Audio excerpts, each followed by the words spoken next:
Hello, my lovelies. I'm Jenny O, the author with no last name, and today we're going to go over the May blog post from Star Stable. As of May, I now have a list of 46 people or positions of the team I can be certain are working on Star Stable Online. This means we almost have a known number of people equal to the amount of people working on the game as of 2016. Out of 234 odd known number of employees at SSE across 3 games, while we have heard from Glassdoor that HR/PR and marketing take up a huge chunk of the employees at SSE. I'm not actually hopeful for too many more names of the team going forward, mostly because I don't think there are that many more. Maybe they'll surprise me. Today's post is about, or May's post is about the Quest update, a tech update, and more about the player character update. I'm going to be focusing on the Quest and the tech update. The player character update hair stuff looks to be very early stages. Work again, with the hair still being noodles. I honestly don't have much to say about it. They're gonna have to smooth that stuff out. I mean, it's been 5 months of these tiny updates. People are getting impatient, and I don't blame them. Let's start with Pablo and On the Trail of Anne. Spoiler alert, if you haven't played the Trail of Anne quests, skip ahead to Tech Update if you don't want to hear about it. I haven't played the Trail of Anne quests. I have a good reason for it, and don't care about spoilers. So, the Trail of Anne quest came out in February 23rd of 2022. So, according to Pablo, Mark B gave him a general idea of what they wanted the quest to be like back in November of 2021. So they asked themselves some questions and determined they'd have to cut this in half. Oh dear. They broke it down into 4 sections of what the player was going to do, all of P stuff in the race, and then I'm assuming sent it back to the team for justification dialogue. One of the questions they apparently asked was, are they keeping proper pacing? The other was, is this fun? And then they wanted to put in a challenging race. From all accounts that I have been given of this, the proper pacing, the fun, the challenge of the race, they failed. The first way they failed in proper pacing is they didn't give themselves enough time to program the entire quest tree. So the story doesn't move forward in any way. There is no progress story-wise. Or let's call this movement. Was it fun? No. It was just a bunch of collecting things that don't turn up in the inventory, taking away immersion. I mean, are we carrying them in our invisible pockets? Having 4 more things to carry temporarily when I've got a flask of Adine's tears, a shard of the light of Adine, a pair of borrowed binoculars, a wand, a fishing pole, and I think I still have my bus pass for some reason, in my inventory pretty much permanently because I keep waiting to use them again. It's just ridiculous at this point. Just put the things in our inventory, and if drag and drop is a problem on mobile, well, that sounds like a technical problem that needs solving, which could have been avoided by not going to mobile and focusing on your PC game. They created this issue for themselves.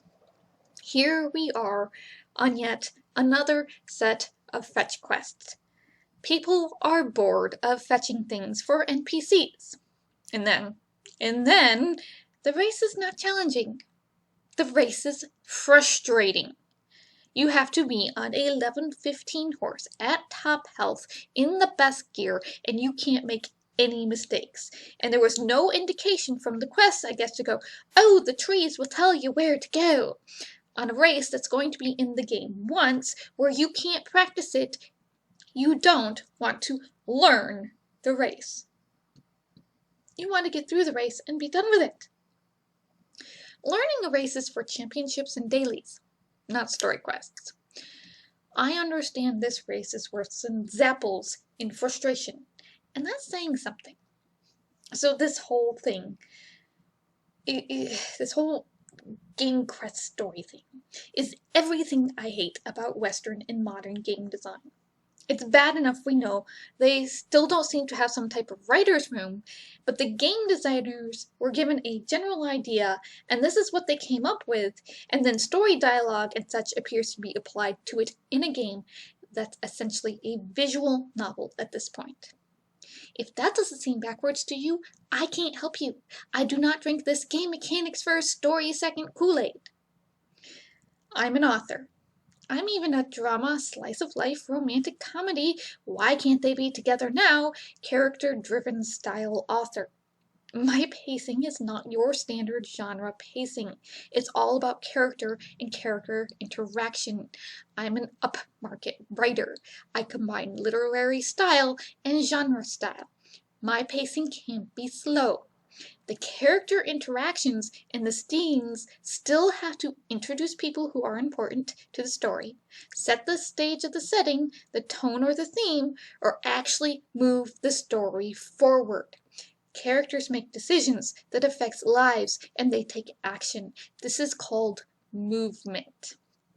One thing I have learned as an author, you cannot always tell if the pacing is working or is any good unless you have the entire arc of the story completed, whether that's a chapter arc or a book arc or a trilogy arc.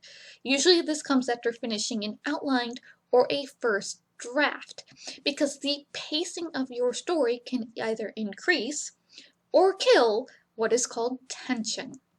Tension is what keeps readers or game players continuing playing your game or reading your book because they want to know what happens next. They get emotionally invested, and this is important. The longer you put off the conclusion of your tension with your pacing, the more epic, the grander that payoff has to feel. And it helps if the player doesn't forget the story in the meantime. SSE has used what is called cliffhanger or elevator storytelling in their story updates for years. They leave off in the middle of something. Oh no! What happens next? Stick around to find out! This is very basic, almost amateur pulp writing style. It's a cheap way to keep people interested in the story instead of tying up some plot points and having put in the questions to be answered in the next story arc, aka foreshadowing. And it can do you for a time until the point where the characters have to take action, do something, and complete the goals of the story. In a book, a cliffhanger is just turning the page to the next chapter. In serial fiction, you might have to wait a week.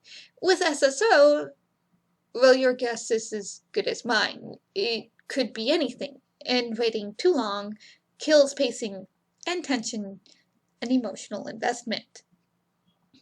I'm not sure when exactly this started. SSE as a game company has a horrible problem with story pacing. It's abysmal, often waiting anywhere from 2 to 5 years to complete a story arc and to get that payoff. While the rescue of Anne is also a good example of this, let's talk about Herman. I don't know if you remember Herman, Chill, and Mrs. X, Syntax, Silencia, Jupiter, that group. If you don't remember them, that's fine. We haven't touched that storyline really since March 2018. To sum up, we were doing some undercover work with Miss Drake on the behalf of Herman. In order to open Epona, we used these back trails of the Goldspur family to get near Hillcrest. We got caught. Herman had us leave him behind, and then 2 years later, we returned to rescue him, which involved having to get up on our horse and us running away.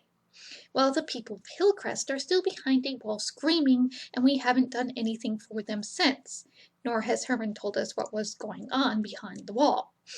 Now, the reason for this, according to former game devs at SSE, is because Epona is so complicated to get into, SSE doesn't see the monetary value in continuing the story that involves anything to do with Epona. This is called, they made this problem themselves and they can fix it, but they won't and would rather ignore it. Rescuing Herman was one of the most anticlimactic rescues I can think of. It ranks above both Justin and Anne for anticlimactic. And at least we fought Mr. Hyde Anwer with the help of Alex. And yet it is worse than sit on your hands for 5 minutes while your horse flies around outside of your control rescue of Justin. I at least had to sneak in to get Justin. There is a lot of tension built into, oh no, Herman is behind the wall. People are screaming, there's a black fog, we have to rescue him and the people of Hillcrest. Then they waited 2 years, utterly killing both their pacing and their tension. They put in this race that was just, it didn't progress anything other than getting Herman back. It was such an emotional letdown. There was nothing moving the story about Epona and the whole problem of GED and the Buttergoods and the chill and who is Mrs. X really. There was nothing moving that forward towards the resolution, which part is rescuing and opening up the area of Hillcrest, bringing back Georgina Forgrove and Mr. Thompson, and there was a Bob that lived up there, and a vet, and the Hillcrest stable owner. We could have figured out how to get into Hillcrest and get everybody out. We could have taken down that wall with a bulldozer. Something. And there is a back way into Hillcrest in the autumn games, so I'm just lost at this point. It could have been an epic, satisfying experience. Except no, we get there. Herman is standing around outside the wall for no reason, and we grab him and scram, which we could have just scrammed with him 2 years ago if that was the case. And here's the same issue with this whole last 2 to 3 years since we rescued Anne. She's been whining and whining and whining about Concord. I can't even tell if she likes the horse anymore. She's a baby. I miss my Concord. And so we all know, due to her whining and her taking off with the clover, we need to get adult Concord back, as fridge horror as that may be. Because it was just a very bad story decision in the first place to kill him off.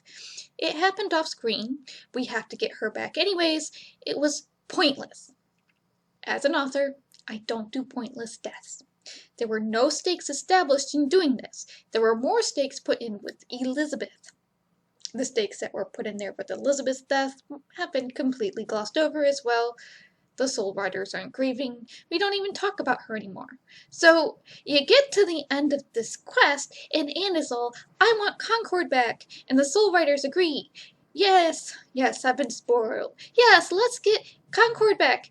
That's the end of this section of the quest. Nothing has progressed. A character made a decision and has yet to take action on it. And we know, because of the June quest map, we aren't getting the story crest until at least July. There has been no movement, and thus the pacing is dead. Oh, we've put in this decision and added more to our Mystery of the Vala, but we aren't going to show you for at least another 4 to 5 months. Pacing, dead. Story, stalled.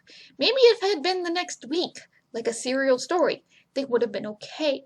But they want to wait upwards of 6 months to put in the next story quest while they stall with more event stuff they have to program. You see why I don't want the events to be updated? It's just pushing off the main story because they have one team working on these mechanical events. And then they have the gall to put in this 15-20 minute filler quest with Hayden and James. Totally unnecessary unless James is going to get some consequences soon. So much of the story feels like it's being written by 3 dozen people by the seat of their pants in tiny chunks, and they are still being constrained by what the game developer side of the studio gives them instead of giving the developers a story and having the developers fit the mechanics to the story. Hate, hate, hate. It is so much more difficult to write a good, emotionally involved story with character arcs where they learn something when you're handed a bunch of quests and you have to fill in the blanks of why the character is doing said things in tiny chunks. And for the narrative designers that do this, hats off to you. It's not working for SSE, even if it works for other studios. Here is the thing though with other studios. In other studios who are making big games with story to them, they put their story out in big chunks. That way they can get the big picture of the entire arc of the story from beginning, middle, and end to be sure they have proper pacing and the fighting this boss is emotionally impactful. If SSE is writing their story in tiny chunks without any idea or outline of the actual end goals and how the characters get there and where each part of the story takes place, A, we're never going to get to the end, and B, it's going to keep feeling stale and stalled as they don't have any new or grand ideas or enough time to implement good or grand ideas because they're always going to be rushing to get any story out at all. The characters are never going to grow or change. When I went and edited the first third of the story of Star Stable, I did a couple things Star Stable actually hasn't completed itself, and I combined the rescues and created consequences for that rescue in line with story they've taken out.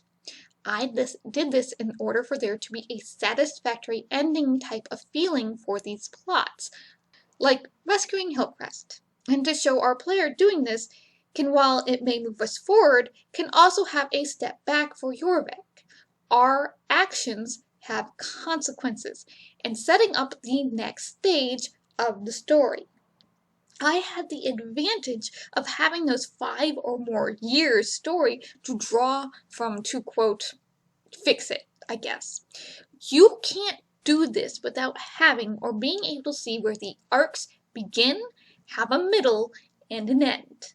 Now, the beginning in this case got moved to like chapter 34-ish. I think with the Green Waters of Valedale, there was a method to the madness of earning the Baroness's trust. You can have that slow build in a game as long as players have plenty to do. And there was plenty I didn't actually write, which tied into the Green Riders of Valedale plot.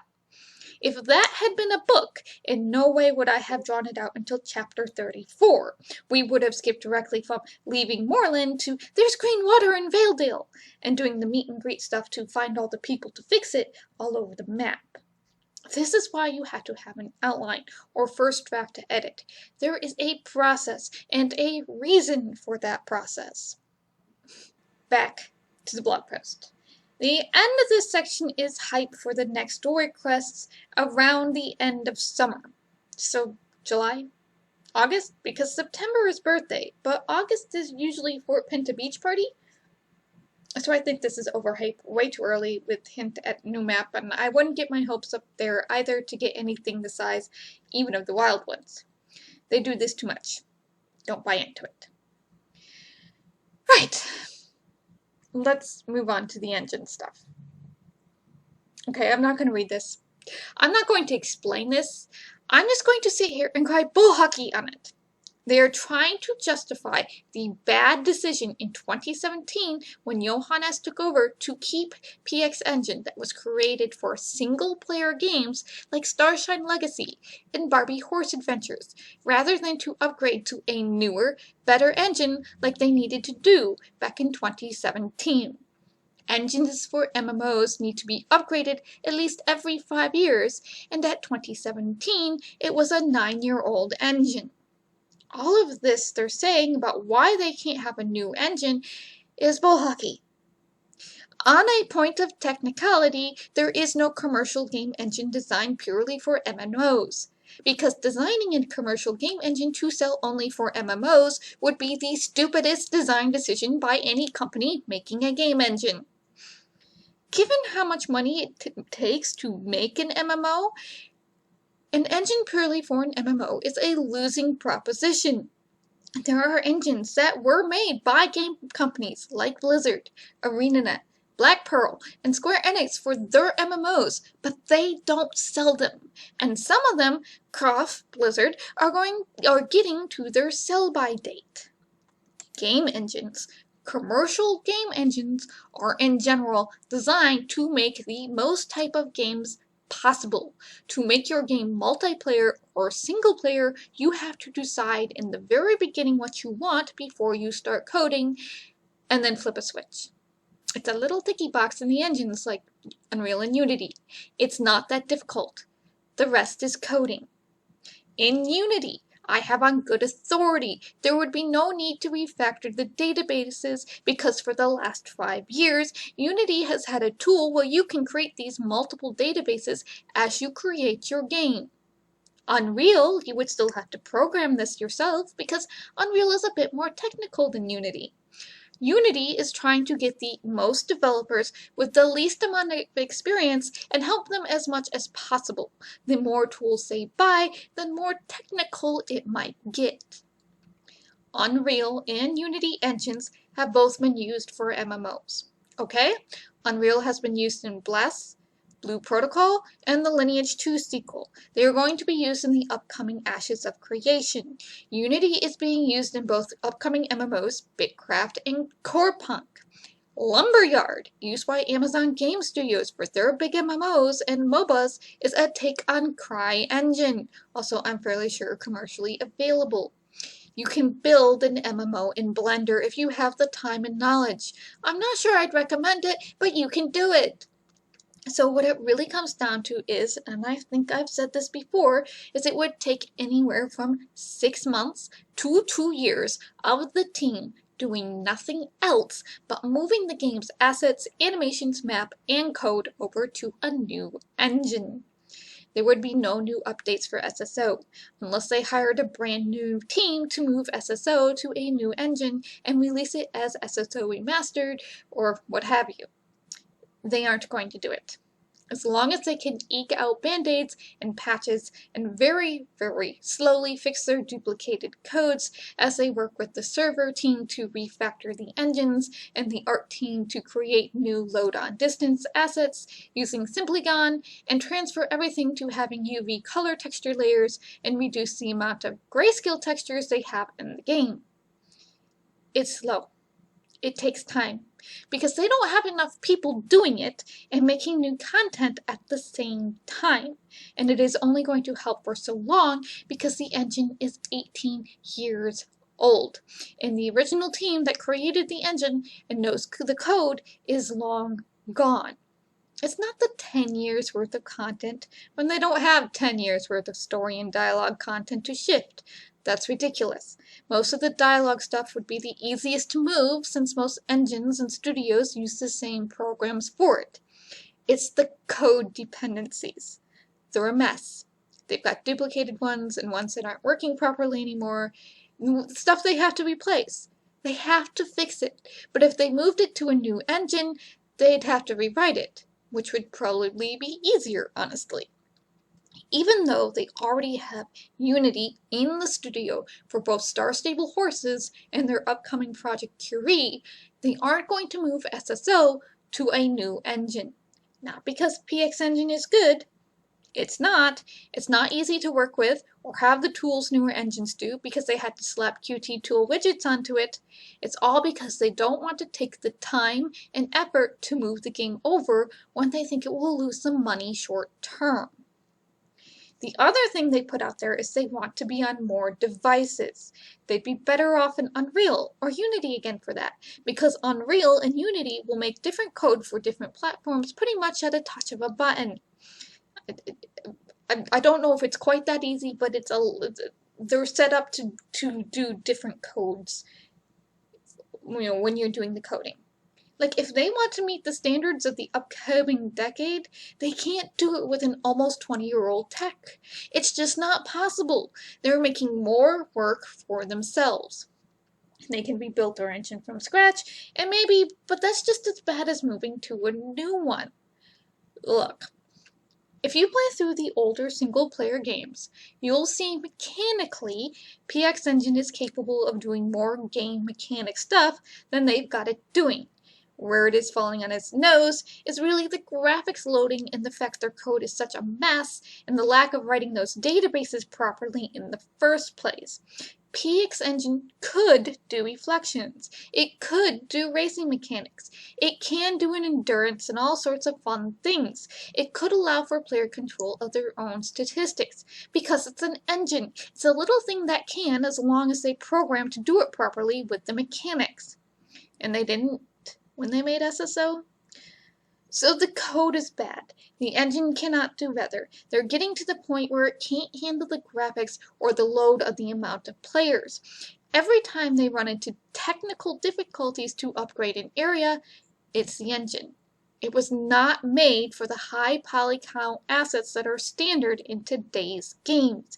It just wasn't made to handle them, and they aren't using Simply-Gon, it feels like, to ease that load for the engine and the players.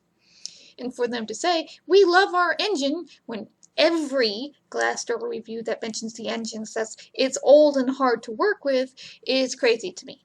They are trying to spin. Okay, people are coming out of any type of degree or program you are doing to get into gaming. They don't want to go to a company and find out, oh, the engine we use is almost 20 years old, because that will not keep them up to date technology-wise. It won't give them better opportunities for future jobs. They want to work in Unity. They want to work in Unreal.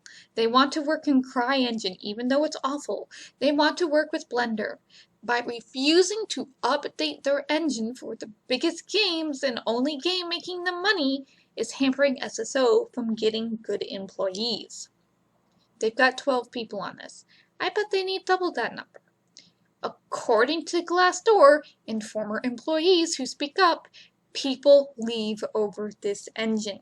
They cannot keep employees because of PX Engine. It's a liability at this point, but they're going to stick to their guns until it fails completely. This reads as a response to a conversation going on in the community. We've seen this brought up again and again by different people. Now we have SSE's official answer on whether or not they're going to switch the engine any time at all in the near future. Which is no. Don't expect them to. Hey, SSO seems bent on destroying their game in every possible way lately, so this shouldn't be news. I know a lot of people are much more interested in the character update. Once again, I'm just not seeing anything worthwhile to talk about in the character update. I'm not willing to build hype, and they aren't saying what they're going to do with the old hairstyles and such in our inventories, which is far more important to many people who have paid money for these things. In summation, 46 of 234 employees we know of are working on the game. The whole story thing is a right mess, and they still need a writer's room. The engine is 18 years old at this point, and they refuse to change it. Very little progress being shown on the character update. Plus Game Guard, plus bad advertising, plus an influx of young people who know nothing about the history of SSO, plus mobile. If you're ready to quit this game, I wouldn't blame you at all. Thanks for listening. Take care of yourselves. Stay safe. Bless, and I'll see you in the next video.